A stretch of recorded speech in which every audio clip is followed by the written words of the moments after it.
I'm excited today because my favourite French chef, Gabriel Gatte, is here to make a beautiful, I'd say an entree.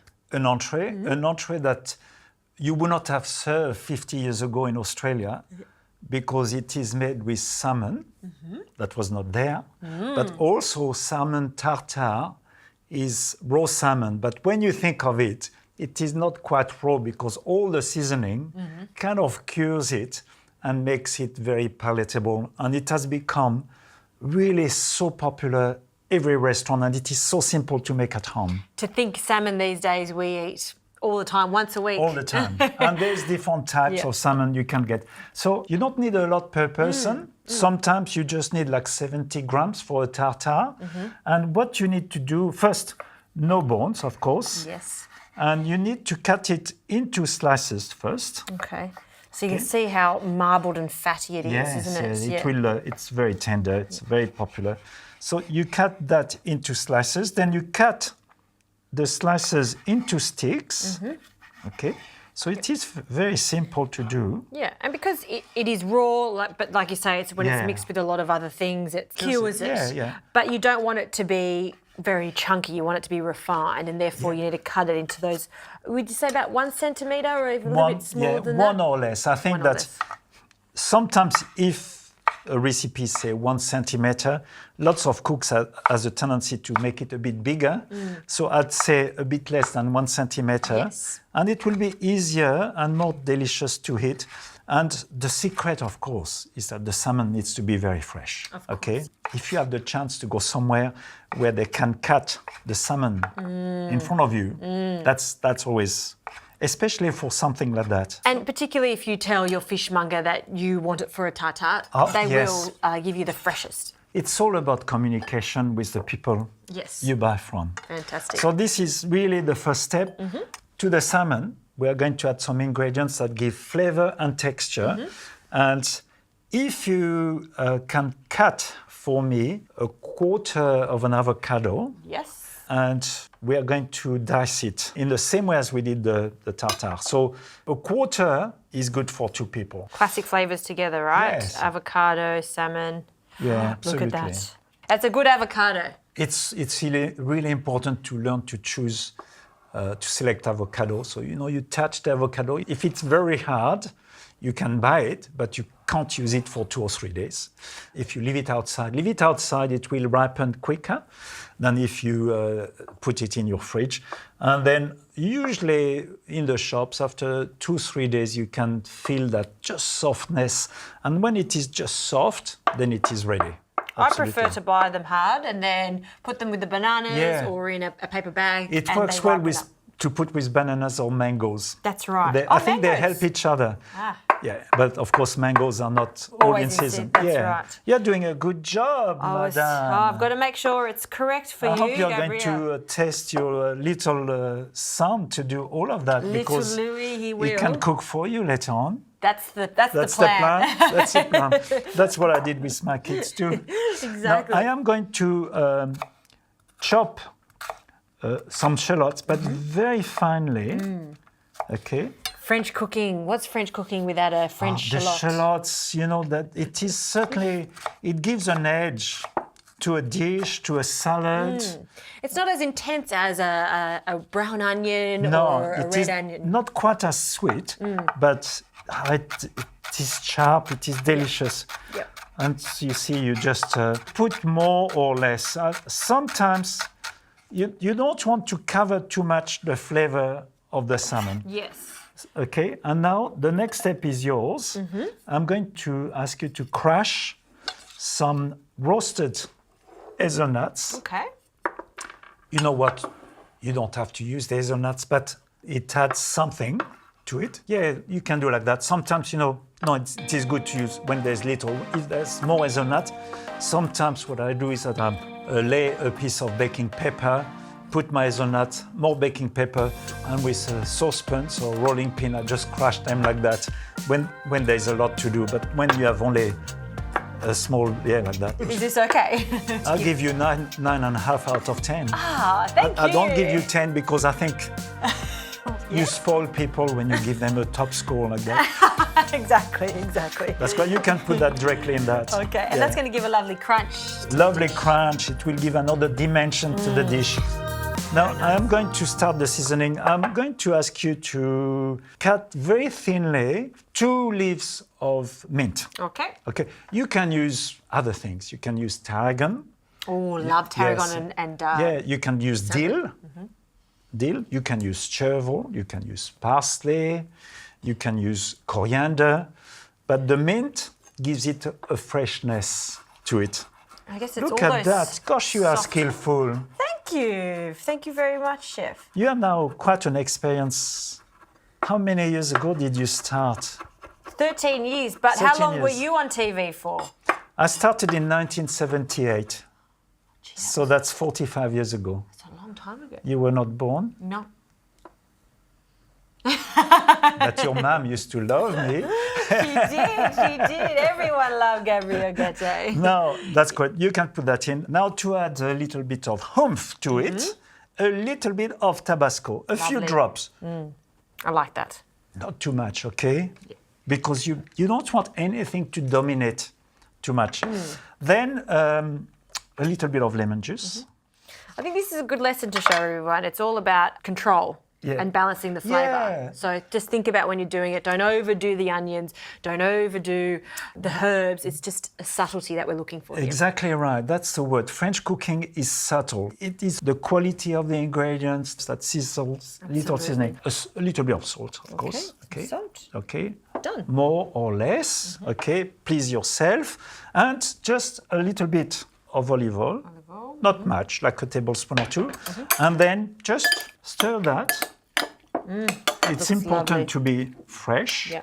And just that little bit of lemon will start to cure this, just a tiny bit. And it is really, really lovely like that. Okay.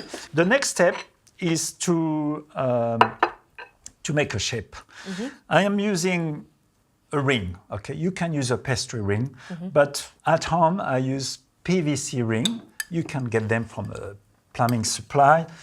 You have them 10 centimeter, cut to order. Yep. They don't cost much. They cost less than the expensive metal ring. And they're easy to wash. Yes. And it is healthy. You're not going to get any residue. Yes. So this quantity is enough for 2. Okay. And so you don't, for something like that, you know, it is delicious. It is at the same time a little rich. So you don't want to put too much. Like a 1 centimeter, it's delicate, okay? And then I put just a little bit of salmon raw. Ooh. Okay, so it makes it a bit more noble, like that, just maybe on the edge, okay? So it looks good. Love the colours. Yeah. And then there's one more ingredient, crème fraîche. Yes. Okay, that we are going to put on top. And you could use sour cream, but crème fraîche. Yeah, you can use sour tang cream, of to course. It has got a different tang. That's great. That's probably too much. plenty. No, that's all right. We'll, And we're whisking it just to loosen it up? To loosen up, just to give it a little bit of lightness. Okay. Okay. And if you want, you can also season the crème fraîche with something. In the same way as with a dessert, you might put vanilla. Yeah. You can put a little bit of lemon, but there's a bit of some tang already in the crème fraîche. Exactly. Yeah. While you are doing that, I am going to cut some chives into small pieces. Like we are talking 2 millimeter pieces, not too big, and that will be part of the garnish on top of the tartare. Very nice. That's really lovely. You happy with that? That's perfect, Okay. yeah. Lovely. So what I do here, I go on top like that. Oh, it is much lighter, isn't it? Yeah, Just whisking and it. just a layer. Okay, you take your time so it goes to the edge of the tartare, and you know the ring will be removed in a minute, so you will see it will be really lovely. Don't worry if there's a little bit on the side of the ring. Okay, and then I will just put a little bit. I might put the chives first. on top. Like You're like an artist, Gabrielle. Mais oui. Well, when you think of it, cooking is a creative form. That's why cooking is so pleasant, because look, in a few minutes here, you do something that is quite amazing. And be careful, are the camera ready for us? They're ready for you. Because this is 1, 2, 3. Ah. Look at this, how delicate, how wonderful. This you would pay a lot of money in a restaurant. I was just thinking that. Doesn't cost that much at home to do something really special that you can serve with your best wine. Let's have a taste. Yes, please. Where's the champagne? Oh, it'd be lovely with it. So you see, you can have some bread, some toast with that, or just like that. The hazelnuts, I love in this. I wouldn't think to put hazelnuts with the salmon and the creme fraiche, but absolutely delicious. You can put pine nuts. Oh, yeah. Walnuts, really good too. Yeah. It's so delicate and it's so simple to make. And like we said at the beginning, there's no cooking. There's no cooking. And it's really relatively cheap, because only 80 grams of salmon per person, 70 grams. Yep. It's good. No, like you said, people pay good money for that in a restaurant. Gabrielle, merci. Merci, it was a pleasure.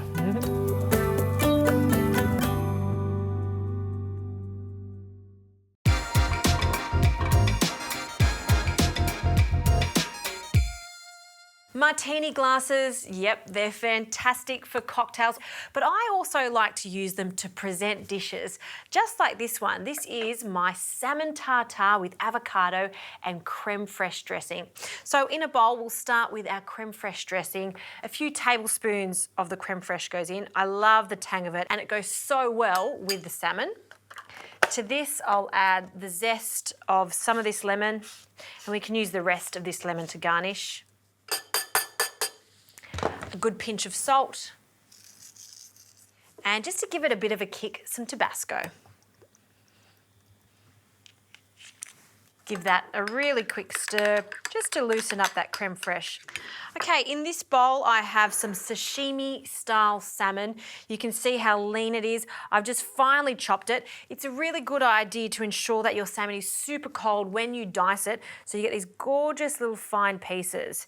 To this I'll add some briny baby capers, 2 teaspoons, and I like the crunch of a French shallot.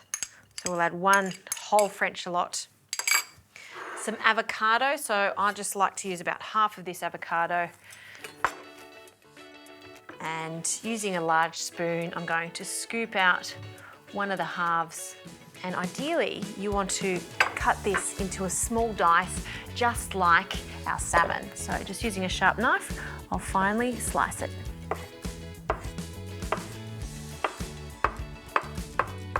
Okay, because this avocado is so soft, when you're mixing it in, you just want to be really gentle.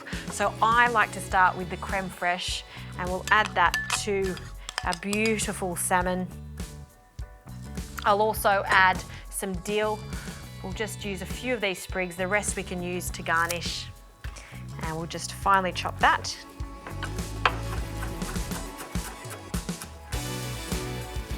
Okay, we can add that. You could also use some chives or chervil, works really nicely with raw salmon. All right, let's give this a stir and just fold everything together.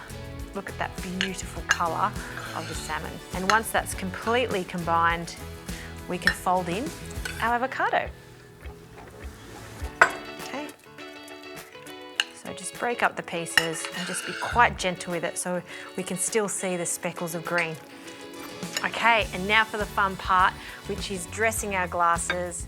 I've got 2 side plates that I like to use just to rest our martini glasses on, and some shredded iceberg lettuce. It's got a bit of a prawn cocktail vibe to it with the lettuce on the base, and the second one, about half of the way up is what we're after. And it's not just for the salmon to rest on. I really like the crunch of the iceberg lettuce with this.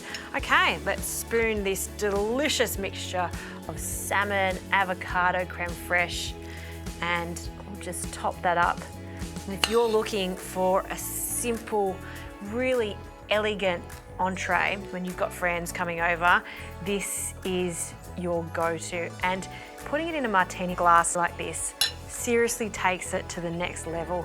It looks restaurant quality, and you can see it's as simple as mixing a few beautiful fresh ingredients together, a few sprigs of that dill on top, and you've got yourself a pretty impressive salmon tartare cocktail.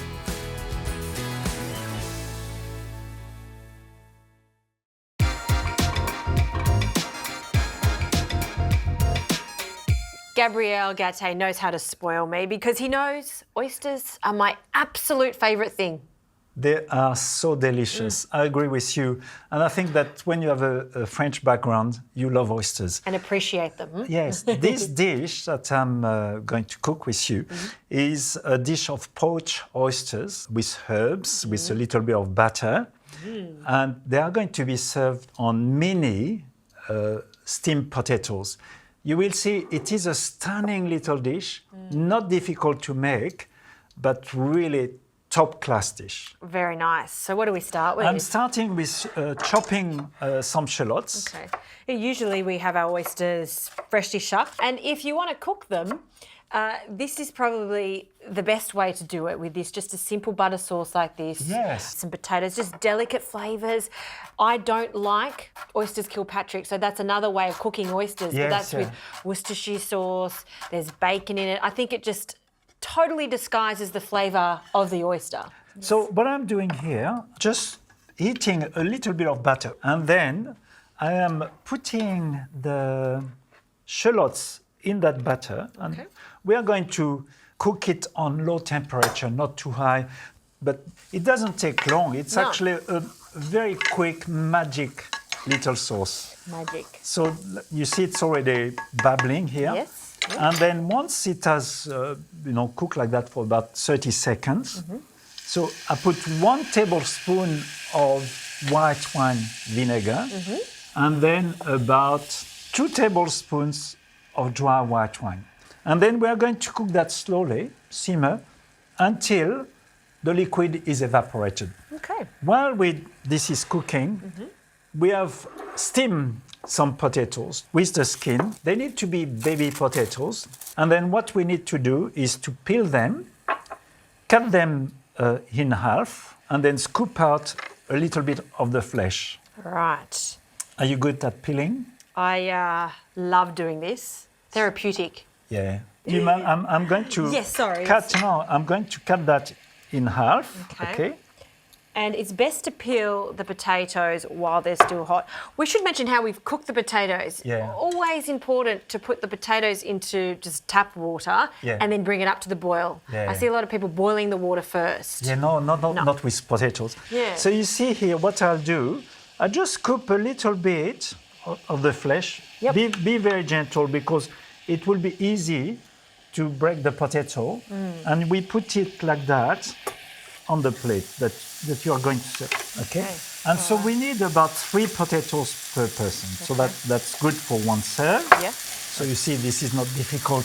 Do you mind to continue the potatoes? Absolutely. While I am going to finish the sauce, a little bit of cream in the shallots, 1 tablespoon. Okay? It's just to help it be a bit thicker. Then when I can see that the cream is just starting to boil, I put a knob of butter in it. This sauce is just delicious when you're doing it with the oysters, but on a bit of white fish, poached fish. This is the sauce of my youth. Yes. Because it was created in my very region of France. What region is that? The Loire Valley. Oh. Anjou. So it's called beurre blanc. And you see, now I have added the butter, and now I really need to stop it like that, otherwise it will separate. Okay. I might just add a little bit more butter because the pan might be hot, and that will be heat for it. Yes. Okay. It controls it. I think it's an easy sauce to do. It's just knowing how to control the sauce when you put it on the heat, off the heat, on the heat, off the heat. It is not a sauce that you boil. Absolutely. All right. Now, in the second saucepan, I add about 1/4 cup of wine, just enough to poach the oysters. and I drop the oysters in that wine. So they need to stay in that wine very short time. Okay. If you overcook them, we are talking about 20 seconds, 30 seconds, just for them to plump a little bit and to poach. Really, less is more. Okay. All right? Now, we are going to lift those oysters. I'll show you what they look like. Yes. They are really, you see how plump they are? Oh, yes, okay. So it's just taking the cold out of it, really. Yes. And I leave them very carefully, like that. And then we are very gentle. We just season that with this. Lovely. I am just going to chop a little bit of chives. Yes. You know, we love our chives in France. Absolutely. It just gives it a magic touch, and it is really healthy for you. Okay, I put a little bit of that. Now look at this, Justine. You're going to see. It's really lovely. Okay. I love this. This is like a little nest. You see for the how oyster. dainty it is. Very dainty. Okay. So of course if necessary, you can cut a flat bottom. No, that's all right. No, it is good. It is good. Okay, like that. A little bit more sauce. Wow. We've never done a dish like this on the show. And it's Well, you know, this is something I've created because I come from not far from the Atlantic, and there's an island called Noirmoutier that is famous for baby potatoes and for oysters. And I went there for one of my jobs years ago, and then I decided that to illustrate the island, those baby potatoes that are famous all over France with the oysters that are famous locally. Yes. When I did it, I said, this is a great dish. It has become one of my signature dishes. You're very clever, Gabriel Gatte. Oh, not that much. You are. I have to have a taste of this. Oh, yes. Now, this is an entree, or it is a nibble. If you are going to have lots of courses, maybe 3 oysters is enough, but the contrast of the potato and the oysters is magic. I couldn't wait. I had to have a taste straight away. See, the oyster, you still taste the oyster. Still tastes like the ocean. And that little beurre blanc, one of my favourite sauces. I've never done this recipe before. I think next dinner party, this is what I'll do as an entree. Yes! Yes, I love this. Merci. Merci.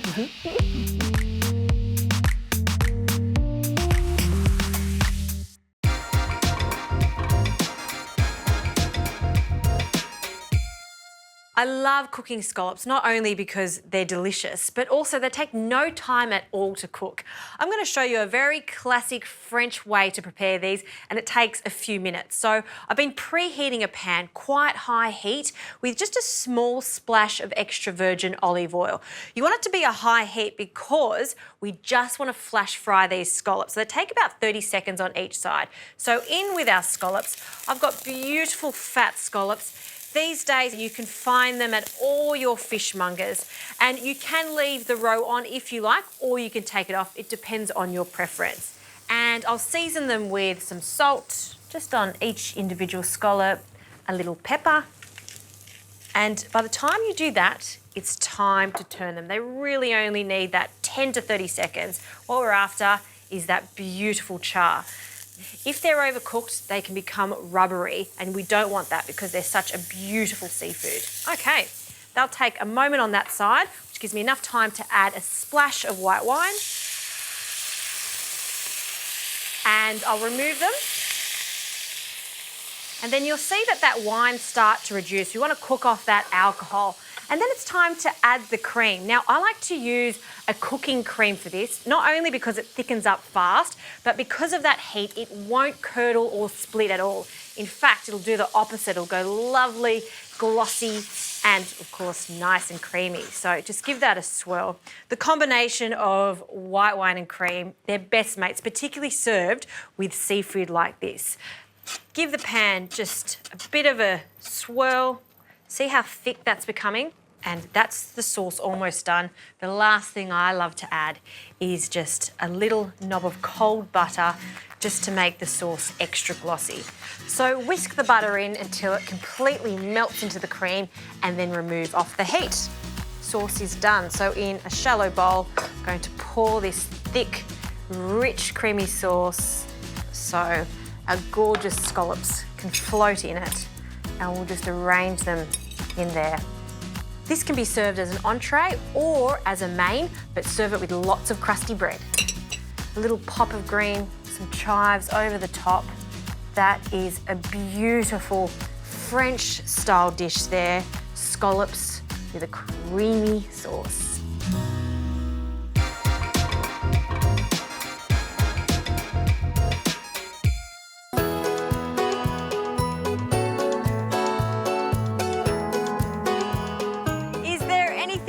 Luxurious or romantic than having lobster on a gorgeous beach. And this lobster coming from Warrnambool is such a treat for me to prepare because it is so beautiful, so fresh. John just boiled it for me and then chilled it. I want to keep this recipe really simple, so I'm going to serve it in a mayonnaise and then in its shell. So before I break down the lobster and split it in half, let's make a very quick sauce. Just a classic mayonnaise that always goes nicely with lobster or any shellfish for that matter. So into a bowl, good old classic tomato sauce, so a tablespoon or so of ketchup, some mayonnaise, ideally homemade mayonnaise or some store-bought mayonnaise, some Worcestershire sauce, a little splash. This is essentially a Mary Rose sauce or a cocktail sauce. Usually you'd add a little bit of brandy, but I'm just going to keep it as is with some lemon juice. So we love lemon juice with seafood, and a good squeeze. And for a little heat, some Tabasco, 1 to 2 drops, a pinch of salt, some freshly cracked pepper. And because that lobster meat is so sweet and soft, I want a slight crunch. So I get that from some celery. So finely chopped celery, and then we'll fold everything together. 2 more ingredients, some beautiful fresh herbs, parsley, sprig of parsley, and some dill, of course. I love dill with crayfish, so we'll just chop that and run your knife through it a few times so it's quite fine. Hopefully the wind won't take it away. So in with that, and we'll give that a stir and just have a little taste. Ooh, that is perfect.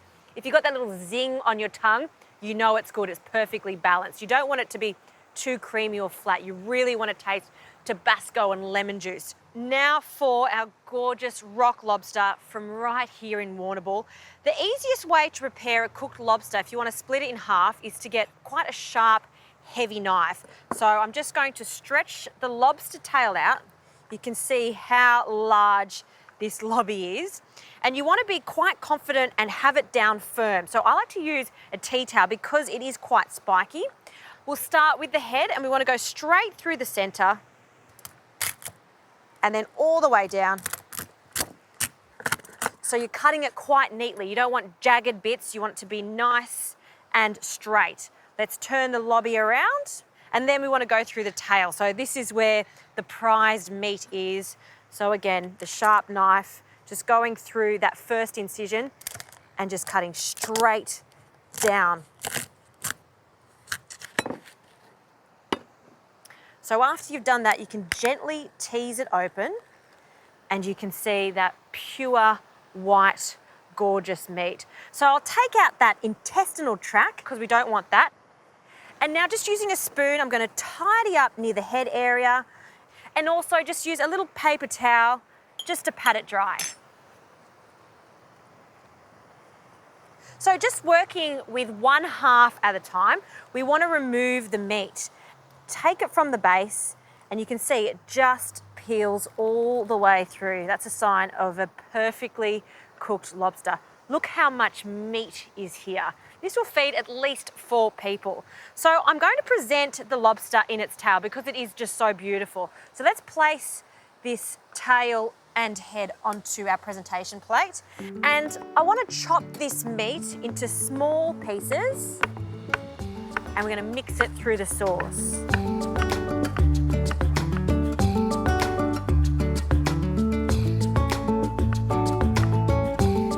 Okay, done. Now we can mix this through our delicious sauce. So big handfuls straight into the bowl. Now all we have to do is just fold it through. So each piece of lobster is coated in that sauce. Oh. So if you wanted to at this stage, you could place this on some beautiful lettuce leaves, fantastic. But I just really love the whole concept of placing all of this glorious meat back into the shell. So reconstructing the lobster. It's not only beautiful, but I find when you do this and it comes to the table, all the hard work's done and you can really enjoy it. So generously fill it up on both sides, really packing in all that meat from the top all the way down to the bottom. It looks so pretty and it's perfect as is. But the traditional American way of serving this is with some chippies. So some crisps. I know it seems a bit weird, but it works a treat. So get some really good quality plain crisps, pop that in the middle. I can hear my mother's voice. She would not approve of crisps. The French way would just be as is with baguette, but I'm changing it up today. This dill is just looking so pretty. A little garnish on the side, some extra lemon if you like. And that right there is the ultimate treat, served right here at Stingray Bay. Pretty happy lady right now.